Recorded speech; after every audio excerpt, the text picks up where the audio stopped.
Hey, you call me? Hey, dude, how are you? Good. You're early. I'm early. Not really. I'm like a minute. Oh, I thought we'd do this at 10. Hold on. Let me close my door. Sorry about that. We go through this every week.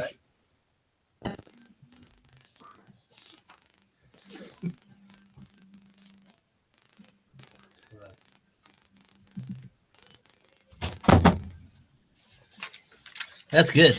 That's good that we're doing this early. That's good. We do it Right. at 9:30. I thought we were doing it at 10.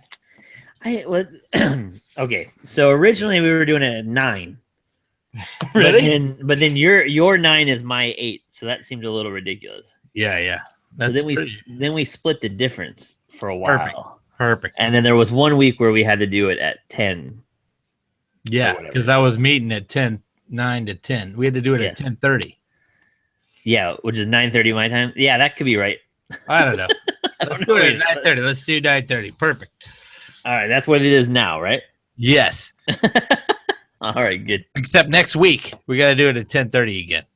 Okay, just send me a reminder. I'll Okay. adjust. Okay. Yeah, that's good. Woo-wee. Five Yeah. best. All right. You were traveling last week? I was traveling last week. Yeah. What was that about? We're starting a new college program in the Valley at UT Rio Grande Valley, Oh, yeah. and so we're doing that, and also having our end of the year retreat with our staff. So, yeah. So that was Wednesday through Saturday was doing that. That's cool. So yeah, it was good. It was. We'll get to that in a little bit in the 5 best. I'm sure Okay. I'll say something about it, but yeah, that's cool. It's yeah, it's fun to kind of start new programs and stuff, but we'll get to that. I put together a preaching schedule for the summer, and you're on the docket as June something. Oh, good. I'll try to be there on June something then. Yeah, and then you have a standalone text. I can look at it. Okay, good. I'll just send you. I'll send you what mine doing. I think I got your email. You keep sending it to me. Like, Yeah, So I got it. you got it somewhere. Yeah, I know the Stirplex one. Yeah, that one's fine. I still get stuff on there. I just can't email back out of that one very often. Oh, okay. All right, you ready to get rolling on this All right. thing? I am. And 5 best. Oh man, every time. Every All right. time. All right, you do the intro every time. Yeah, I yeah. like it. You're doing good at it. All right, Yeah. ladies and gentlemen, welcome to 5 Best with Jason and Greg. What is that? I was just tapping the mic. Mic check. All right, ladies and gentlemen, welcome to 5 Best. I don't know what you're doing. I can't even think. I biked to work today, and it's just like a strong cup of coffee. You got the endorphin. I keep going. 5 best. It's gonna be a long one. All right, ladies and gentlemen, I'm welcome. in rural. This is not gonna happen. All right, Okay, welcome to 5 Best with Jason and Greg. I am Greg, and this is Jason. I'm That's Jason. Jason. We talk to each other every week, and we try to list the 5 best things from our week, things we're grateful for, things we're excited about, things that we see God doing, all of that kind of stuff. We do that every week, and these are in no particular order, but we go 1 through 5, and yeah. As of last count, we are still not in the top 300 on the Christian iTunes podcast. So we're aiming for 296. That's the goal. Right, Jason? 296. Here we come. We're coming for 296. 296. Here we come. So you need to tell friends about us. Man, my voice is going crazy this morning. All right, Yeah. you need to tell friends about us. You need to subscribe, all that stuff, and we're gonna break the top 300. That's the goal. So Boom. boom, 296. We're coming for you. I got to find out who 296 actually is, but that's the plan. All right, Jason, am I one or are you one this week? I think you're one, but I don't remember. I think you're right. All right, we both thought that, so it's probably true. All right, my number one. We were talking a little bit before we got going here, Jason. In my college ministry work, one of the things I get to do this coming year is start a new program in the Rio Grande Valley in Texas, which is very southern Texas. and I'm excited about it because one of the things that got me thinking about as I was working on some stuff and talking about it, and I'm raising money for it and all of that, is I love starting new things. So that's my number one is new things. Like I really like that. I don't know. I like the challenge of starting from scratch. I like building something. I don't love maintaining stuff once it gets going, but I really like starting stuff. I don't know. So that was my number one. I think and I'm with you on that. I loved sustaining stuff, but ever since San Antonio, that's like starting the fire and the bridge with you, that kind of awakened my entrepreneurial side of it, you know?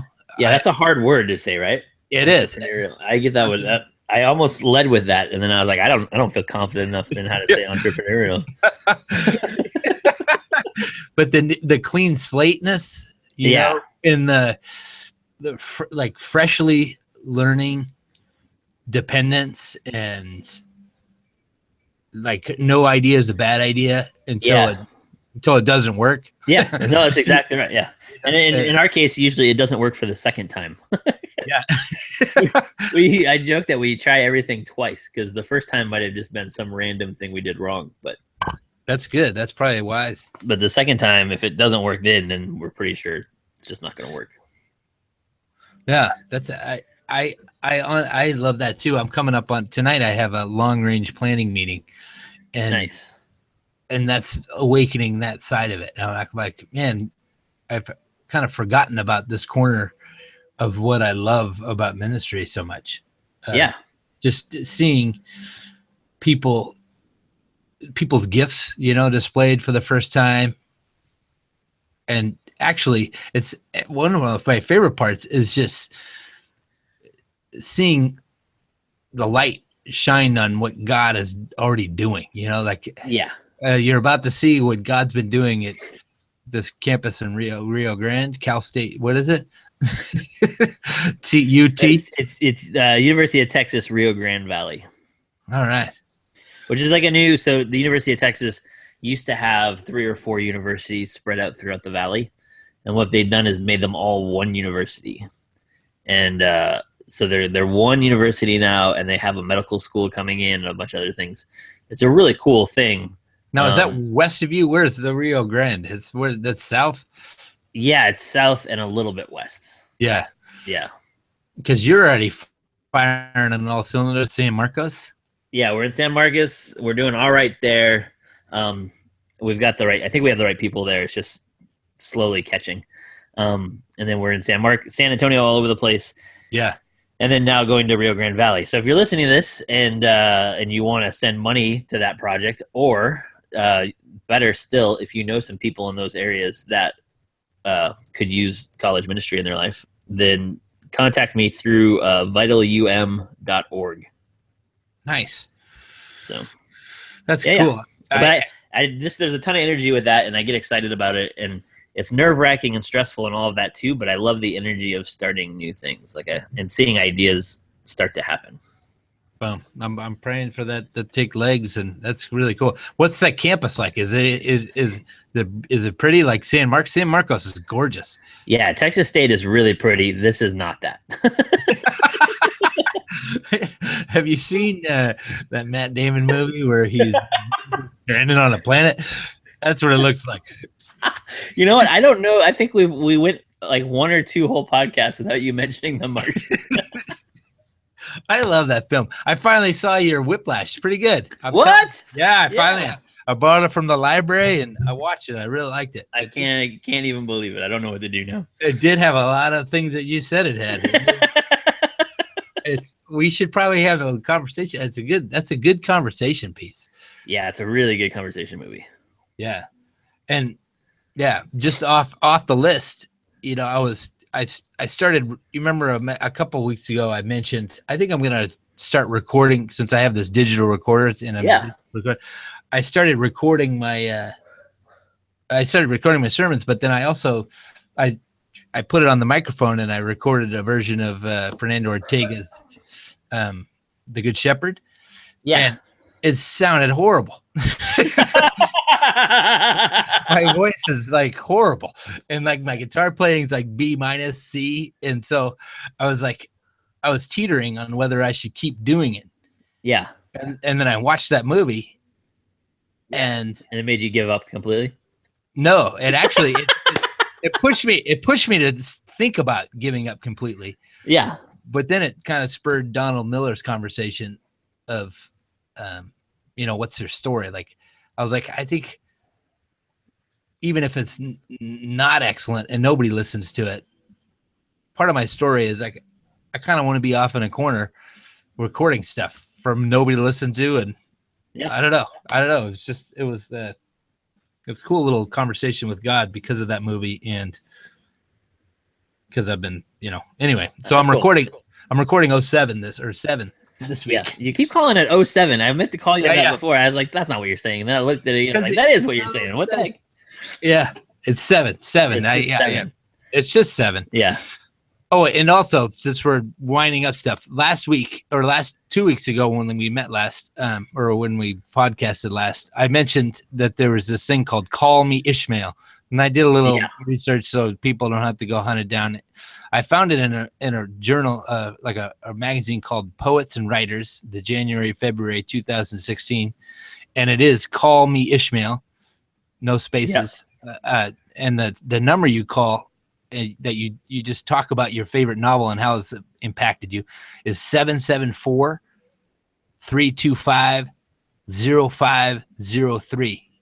And then you can go to callmeishmael.com and you can listen to different people's telling of these stories that, changed their lives or impacted them in some ways. Yeah. I thought it's pretty neat. Oh, that's cool. Did you listen to any? I just wanted to circle back and make sure that our listeners could tell. Yeah. I'm thinking about calling one, anyway. Yeah, that's a good call. Yeah. My number one, Jimmy Kimmel every once in a while does these mashups on Monday nights. And a couple weeks ago, they did a mashup of Monsters and Men and Men at Work. So nice. Of Monsters and Men and Men at Work. That was the name of the mashup or whatever. And of Monsters and Men at Work. Yeah, there it is. That's how it is. And it was so good. It was just a good display of old meeting new. Yeah. But cool meeting cool. Like I thought Monsters and Men, I give them, they're on the same bandwagon as that ha, like the ho ha, like the ho ha music, like the hipster, like everybody's singing along and all right, banging on boxes, and I don't give them much credit, but the girl, she sang like an angel. She nailed it. And then that guy who's the singer of Men at Work. That's right. Is that Colin Hay? Yeah, Colin Hay. That guy still got it, man. He's so good. He is so good. And so it was just cool how they just mingled those two together. And it was one of the few really successful mashups, I think. Yeah, I thought the best mashup so far was Nate and Kenny G. That probably was pretty ridiculous. That was awesome. Yeah, I got to go look at that, but that's cool. I didn't know that one, but Warren G, right? I tried that. Warren and Kenny G. Yeah, some of them look that one up. Yeah, some of them are terrible. But that one sounds really good. The Monsters and Men at Work sounds really good. I love Colin Hay. I almost had Colin Hay as one of my top 5 today. Like every week, he's almost in my top 5. Because it's like there's like a rabbit hole. Like when you get on YouTube or whatever and start looking up Colin Hay videos, it's fun. Like his stuff is so good, but then it's also fun to see who covers him. And and just random like fans and stuff. I don't know. I get sucked into that because like Africa is one of the best songs ever. Yeah, and then you just start playing around with it. It's like, man, he does some acoustic stuff and he does a bunch of soundtrack stuff work for Scrubs. Yeah, I remember. Yeah, that was a really cool introduction of that guy. Exactly. So anyway, he's ridiculous. I agree with you. I'm looking forward to seeing. I'm going to look that one up afterwards. I'm excited to watch that. All right, my number 2 is pretty ridiculous, but it's also ridiculous that it hasn't made a top 5 yet for me, and that's hot tubs. I love hot tubs. There's no like spiritual relevancy or anything to it. I just love hot tubs. I told you we went on our staff retreat, and we were kind of across the street from a place that had a bunch of hot tubs, and so we got to use the hot tubs at night after like our days of retreating, and it was like, oh, that was the best. So you had the ocean and then the hot tub. It was like, that's great. That's I think as good as anybody can do with space.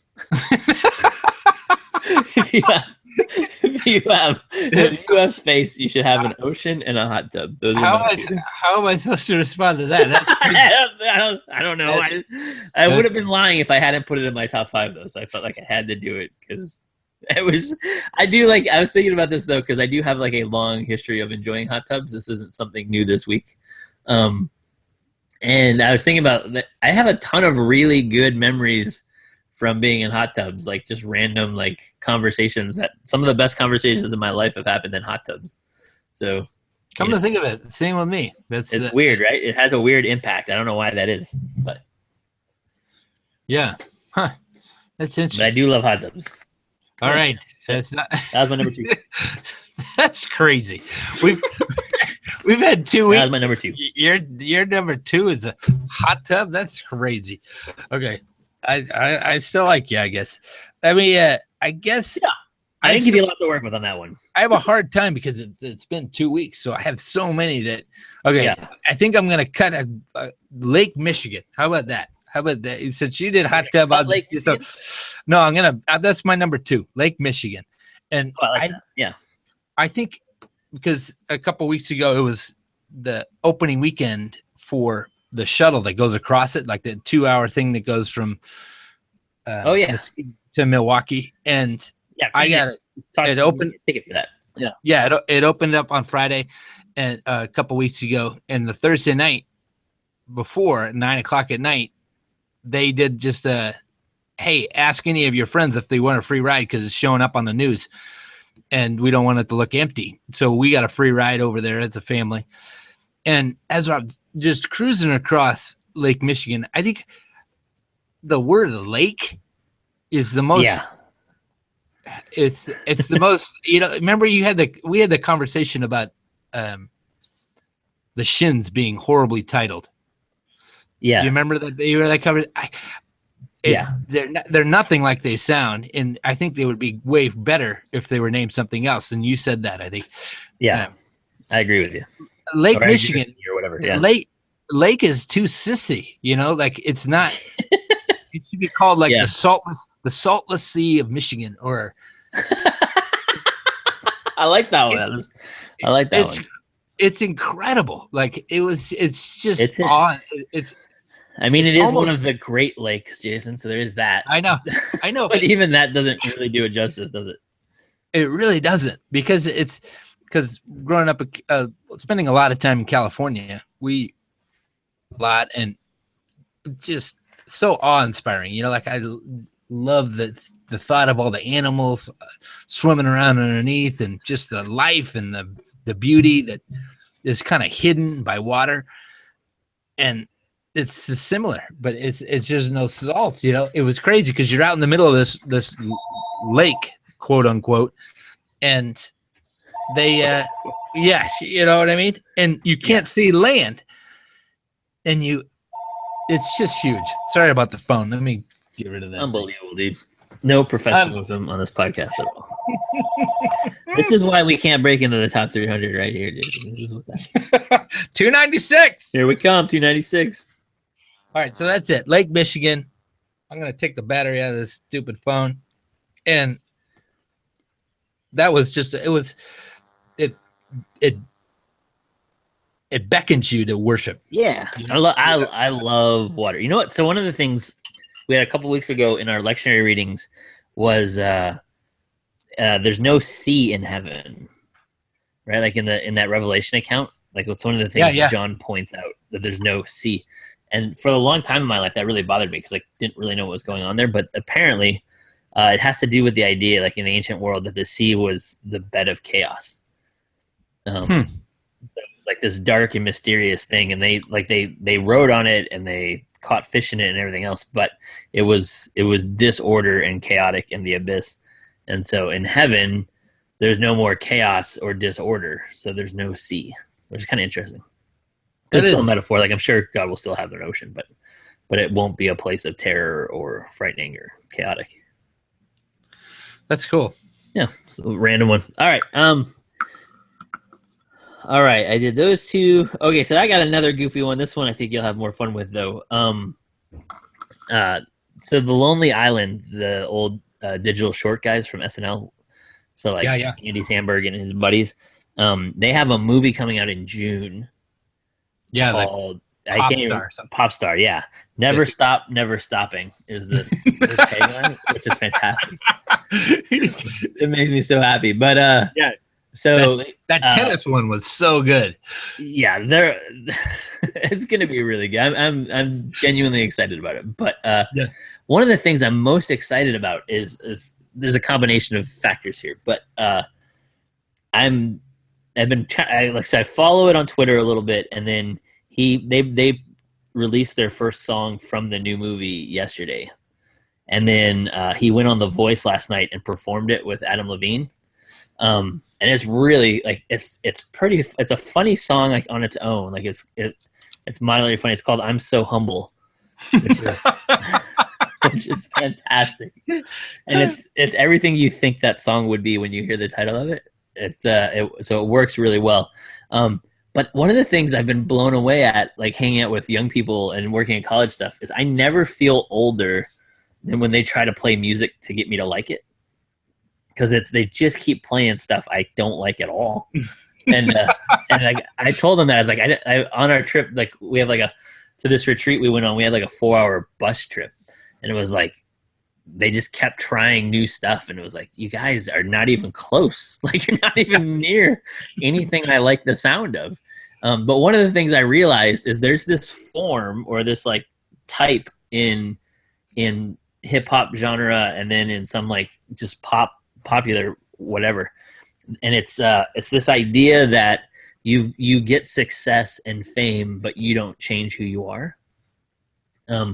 So the example I always use is Jenny from the Block, which is J-Lo's version of that song. But there's like every artist after a certain number of albums has to make that song. Like it's because I don't know why it's written into the code, but Beyonce's done it 2 or 3 times. Like you have to explain that you're still normal. And it's so funny to have this first song from this pop star movie come out as "I'm So Humble," because it's all he's doing. It's like, oh man, it's such a perfect send up of that type of song. I don't know. It's just really, there's something really interesting to me about that I can't like, a huge percentage of the songs are about how great their lives are. And then they always have to create one song that's, I'm not any different than I ever was. And it's like, okay. Yeah.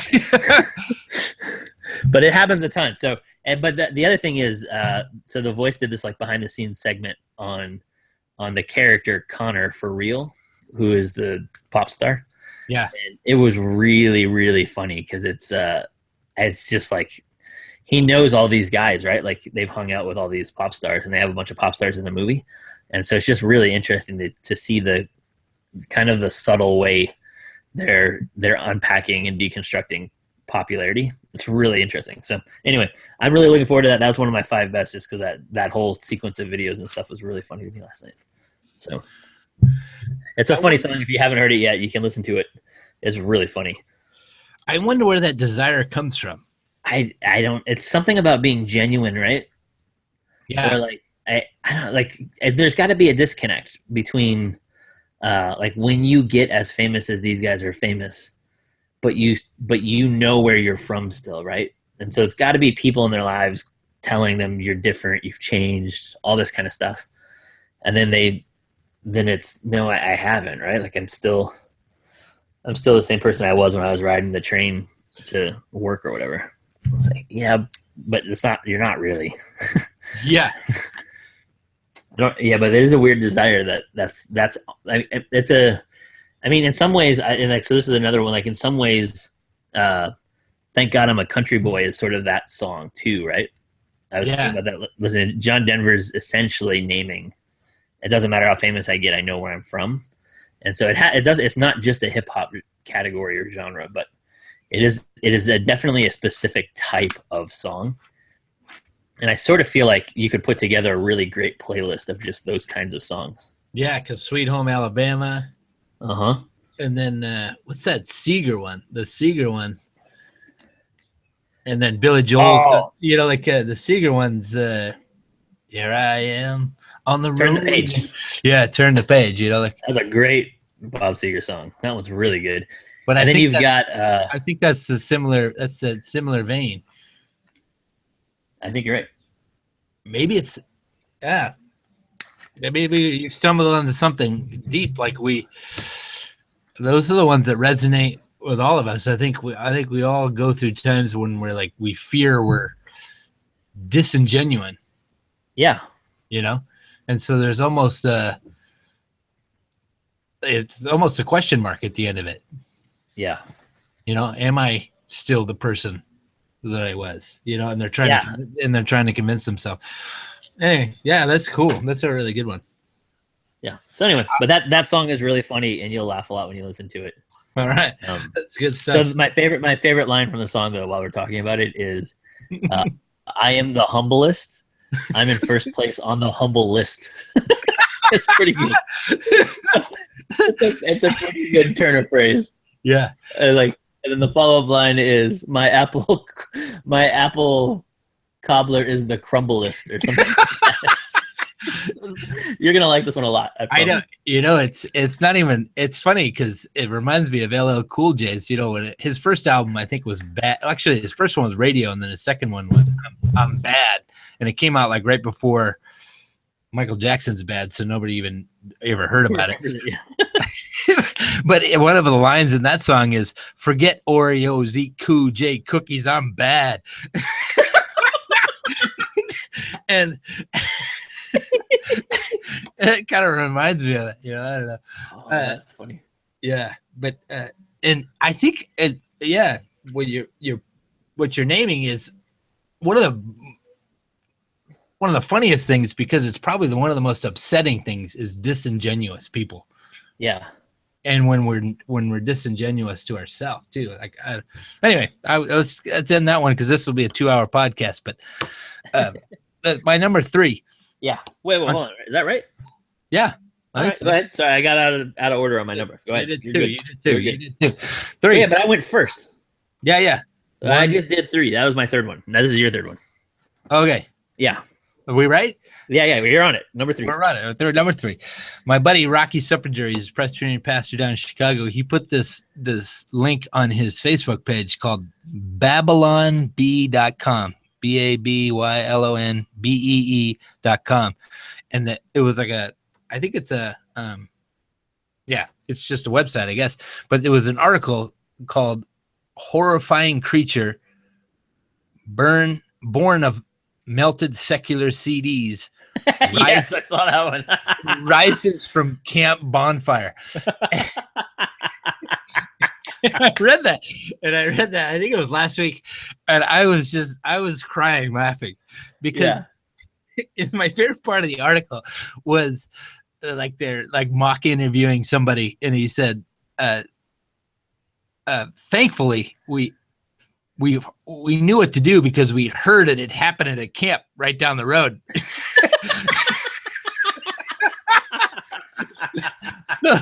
So they sat around singing Michael W.'s Fifth songs or something. So we busted out our guitar and started singing Michael W.'s Fifth songs. Yeah, something like that. I was laughing because that's funny. It was that was such an interesting part of growing up in the 80s. Do you remember when? Yeah. In the 90s for me, but yeah. You were, I guess it was 90s for me too, because I was, I'm only a little older than you. No, but I didn't have CDs in the 80s. But I know what you mean. I didn't get exposed to the Christian subculture of music until the 90s, but Well, it was crazy because, because I'm pointing back to even before there were CDs. I remember like MTV was just popping up, and like Twisted Sister was on the news because they were on like trial, and Geraldo Rivera did like a special about how the music of the youth is satanic. Yeah. And it was. You ever watch Hell's Bells? No. There's like a Christian documentary about how dangerous secular music is for you, and it was called Hell's Bells. I don't know. I watched at least 2 different youth groups. I got to see that in. So that was like that. It was doing some of that same stuff you're naming. It was so interesting, I think, because it was mainstream. Yeah. I don't know if I'm bringing up. Are we a post-Christian nation more than even when I was a youth, or what? I don't. It was so interesting. Maybe it was because I was in this subculture like Christian bubble, and But it seemed to me like it was mainline news, and people were talking about it, Christian and non-Christian alike. Like yeah, I think you're right. And it does seem like we need to do better work on how we talk about music, period. Right? Like did we talk about the Bono and Eugene Peterson? A little bit, yeah. Psalms? Like he has that line about like, why don't Christians write honest music about how their marriages are failing or this other stuff? And I was like, oh man, that's true.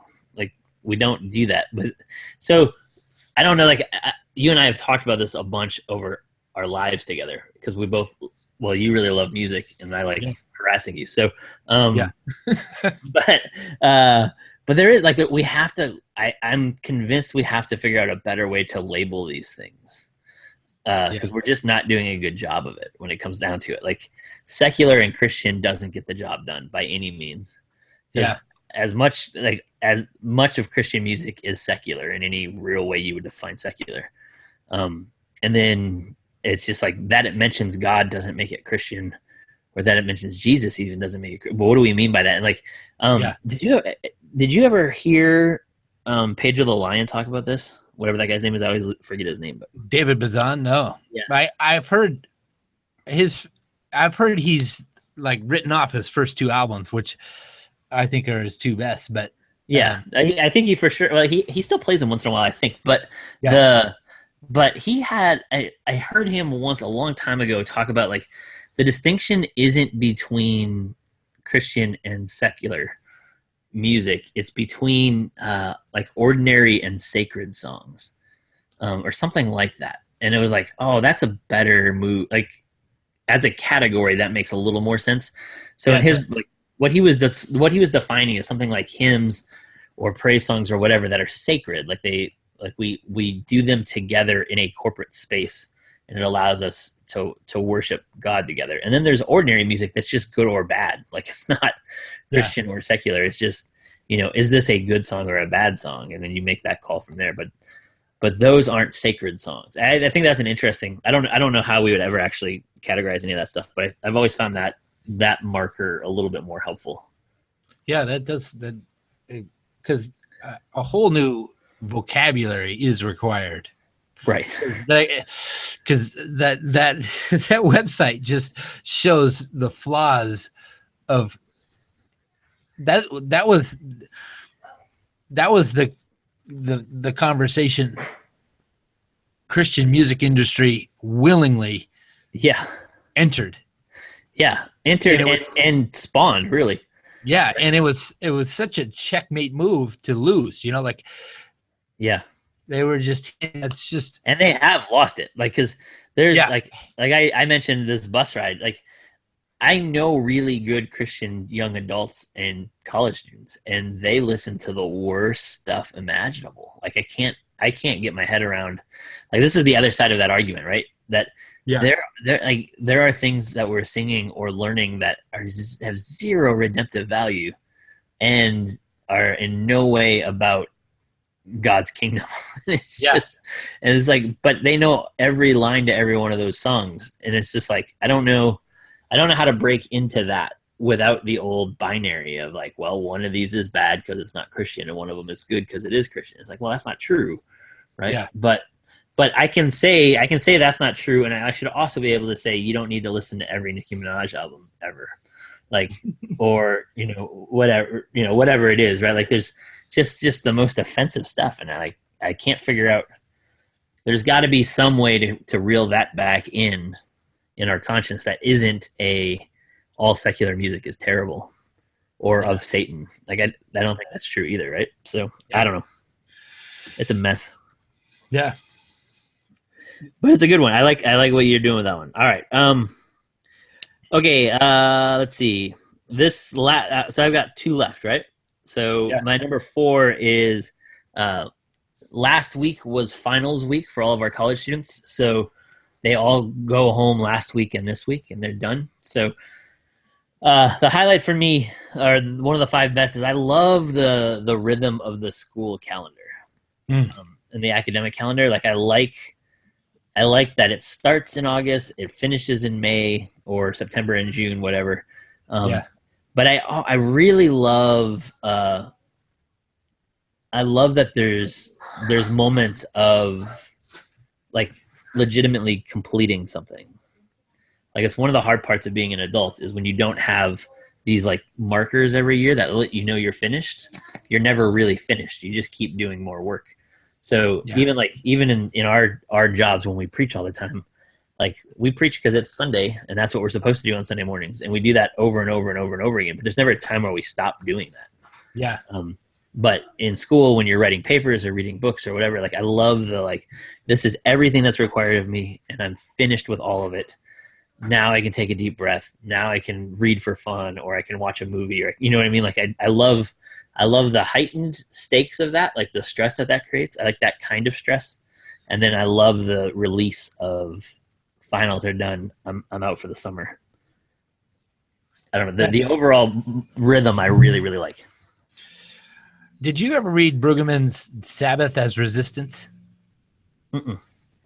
I know some of the argument, but I've not read the book. It's a really quick, really good read. It's a really thin book, but it's you're naming like what Brueggemann points out in that the 4th commandment, the Sabbath he argues that it's the absolute most definitive of the 10 commandments of the Jewish people, because in it you're loving God and you're loving man. Sure. And it's the transition from the first, obeying and getting your relationship going with God, and then the transition to the rest of the 10 commandments of how to deal with one another as fellow brothers and sisters, as humans. But I couldn't agree more with you. I think the world needs to learn from the colleges that there has to be a downswing. There has to be. Yeah. There has to be some breathing room. There has to be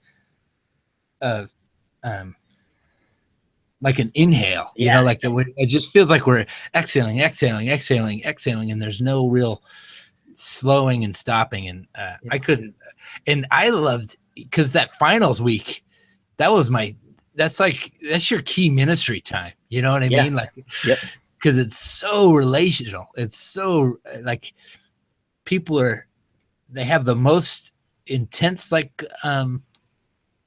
demands on their lives because they have to do these finals and these papers. Yep. But then they have also like the most intense release, exactly. And they have they have to get out all this stuff that they just crammed into their souls, and they have to process it. I think they learn. I think I learned so much finals week from conversations, right, with people about things while you're studying and everything else. Yeah. So anyway, that's one of those. It's one of the. I love really my job in a ton of ways, but that's one of the ones in particular that I really like. Is I love that I get to have a regular office job now for a couple months, and then go back to crazy.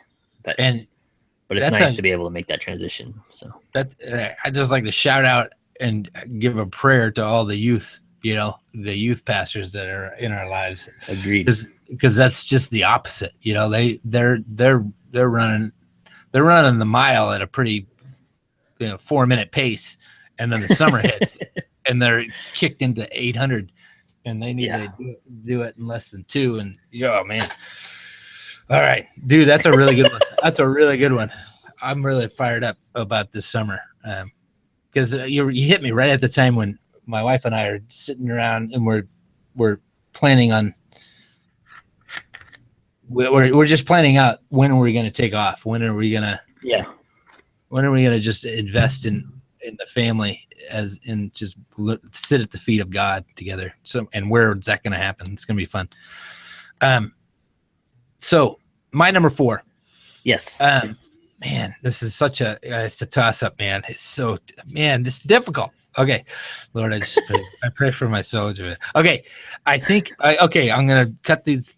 I have 3, but I'm just going to cut the other 2 and say Amy Winehouse. Oh boy, you should have went with the other 2. Yeah. No, it was sometime in the last 2 weeks. I just was looking around on Netflix and stuff to watch, and I stumbled across there's a documentary on Amy Winehouse. Mm-hmm.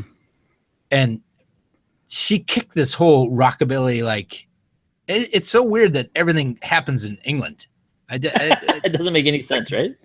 Musically, it doesn't make any sense. Like Muddy Waters, like all the blues and stuff, they went over and they played with the Brits, and the Brits just took it and made the Beatles and made the Stones, and it's crazy that the heart of it is American, but the talent and the grit always comes out of England. I don't know. That's weird. It is weird. But Amy, it's just the documentary. I recommend it just because it's really a call to our younger generation to seek at least one person wiser than you for counsel. The only difference between, I don't know, not that I'm as talented as her, but the only difference between fill in the blank with somebody talented that wasn't consumed by drugs and alcohol and just torn away was fill in the blank. Whoever's still with us has at least one voice of reason and one open ear to listen to. Amy was such from this documentary. I'm no expert, but that's a flaw of documentaries. All of a sudden you watch one documentary and you feel like, I know everything about it. Exactly. Oh man. But from this one documentary, I think from this director's view, I think Amy's life was so sad in that she simply she was consumed by the consumer culture. Yep. She was, and she didn't have a single voice to just pull her aside and say, okay, this is not reality. All these people saying these things is not reality. You need to do this or get into rehab or, anyway, I was struck by the raw talent of her. Anyway, it kicked me off and I went to the library and checked out a couple of Amy Winehouse CDs, and I've been just listening to her. She had such talent. She was a beautiful voice, such beautiful range. She had soul. She had passion. She had talent. Just good stuff. But it was just all derailed. Yeah. By not having someone older than her. And it made me grateful for, you and just people that God has placed in my life that have spoken reason. They've spoken wisdom. They said, that's a dumb way to go, man. I've tried that and it really hurts you, in the end. I like that one. And it is one of those pieces. It's super, I don't know. It's just really important that we learn to hear wise counsel. Yeah. I think that's the other part of it is is there's part of it's the age thing, part of it's having somebody in your life, but the other part of it is knowing how to recognize the difference between wise and foolish counsel. Yeah, that's probably true. That sort of discernment's really important. Because it's like, this is not one of my top 5, but there's some, in a couple of weeks it probably will be. But there is just this idea that you're listening to somebody, right? Yeah. Like you're always following somebody's counsel or advice, but it's just whose and why, right? And whether or not you should be. Yeah. So that's the trick. Seeking out and finding people that can actually speak wisdom into your life, and then not being such a jackass that you can actually absorb that wisdom, right? Yeah. That's the other part. That's more my problem than the not having somebody who would tell me wise things. It's more my problem is not hearing wise things from people sometimes. Yeah, I think that's getting locked in. Yeah.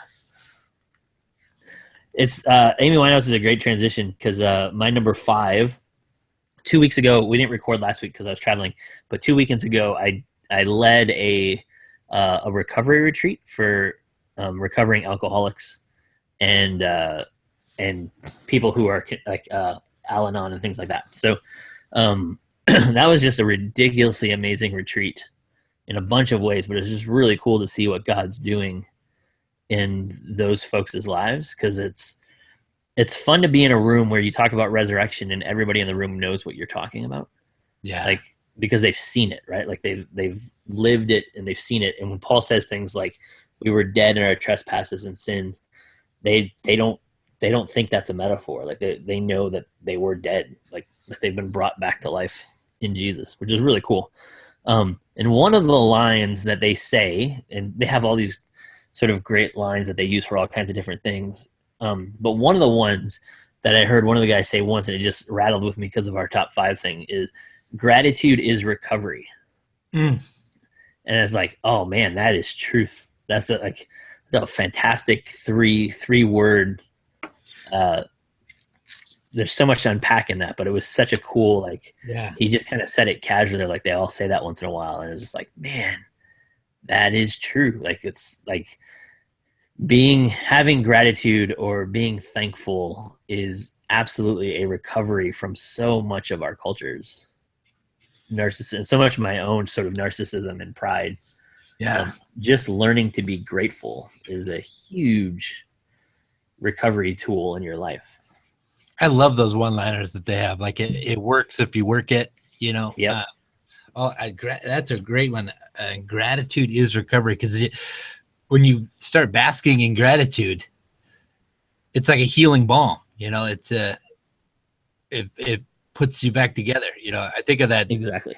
I think of that Star Wars scene when, like, you know, like Luke is he's in that tank, you know, and he's just being put back together. Do you remember that by the robots? I forget which one that is. Yeah, I am trying to remember what. Oh, I think it's an Empire. Yeah. I think it's an Empire. It's after he's been stranded out in the snow, and they throw him in that thing, and it's been put back together. I think gratitude is recovery. It's kind of like that. It puts us back together. That's a really, really good one, man. And I remember because that's what I was doing when I was at St. Andrews for a couple of years, was basically recovery ministry. And before I was doing that, I had like one foot in the youth door and one foot in the recovery door. And I remember asking one of the leaders of a recovery ministry, the president of Teen Challenge Orange County, a guy named Tim Sook, guy who ended up saving my little brother's life, but that's another day. Tim, I said, hey, would you mind coming and speaking to the youth? And he said, you know, your youth, they can't handle what I have to say. And he was, you know, it was like I did the same thing as you. I was kind of like laughing, but he was dead serious. And he was naming something that, like, when you experience, like you experienced it last weekend, and when I was doing it at St. Andrews, there's a level, you know, like you can't understand fear until you've fallen out of a plane without your parachute, you know, like, you can't, you can't understand it at a certain level. You know what I mean? And the same way, you can't really understand grace unless you've experienced at a certain level. Like you can't experience recovery unless you've experienced like pain and misery. And so he was. It's an amazing group, and just and part of what you're naming is that honesty piece, right? The honesty about their own sinfulness and brokenness, and honesty about where they're recovering. And that to me, and it was so cool because I've never been a part of any of that stuff. And they were just super welcoming, and they said, we'll trust you and we'll share our stories with you. And that's amazing. So one ended up, that was really cool. And then going back to your Christian music thing, or my Christian music thing, I think that's what they're missing. And that's what David Bazan was naming. And Bono. Yeah, Bono, there's, get rid of the fake and I'll come back and talk to you. You get rid of the pretense. And I would love, the closest thing I've heard to that Bono saying, that, what's that one group, Over the Rhine? Have you heard Over the Rhine? Yeah, those guys are good. They have a song about when their marriage was struggling. They bought a case of wine. Do you know that story? I do know the song. Yeah. Yeah, they bought a case of wine and they said, we're going to drink every bottle, drink a bottle a night or a week. I don't know. Hopefully they didn't. I think it was a night. So every night they would sit at the table when they'd done all their work, and they would drink a bottle of wine and talk about their problems. Yeah, that's good. That's what we need more of. We need some more genuine, like, man, my marriage is hard and life's hard, and let's stop faking smiling and let's get some stuff done. All right, good. Let's finish this up with my 5. It's your 5. It's your 5. Your last one. Here we go. Top 5. Here we go. Once again, toss up. Okay, I'm gonna cut these other 2. And I read. I mentioned a couple weeks ago a book that my Aunt Rosie sent me from Texas by a guy named Martin, and he was a Catholic guy. He was talking about Ignatius. In that, he mentioned this play that was written, The Last Days of Judas Iscariot, by Stephen Adly. I don't know how to pronounce this. Guirgis. Georges. I don't know. Gergis, maybe. Yeah, maybe Gergis. Yeah. Excellent. He just pronouncing Gooch. Johnny. Shout out to Johnny. Shout out to John the Gooch. It's crazy. I found that guy, and you made his liner notes. I gave him some cash. That's all. I know, but I don't think I ever read the liner notes. I should look that up. He thanks the Lord for you and all this stuff about how he wouldn't be a Christian without you. And I'm like, dude, I found you. I was like, dude, what a jerk. Anyway, for those of you who don't know, you can look up John Gooch online. He does some really interesting and good praise and worship stuff.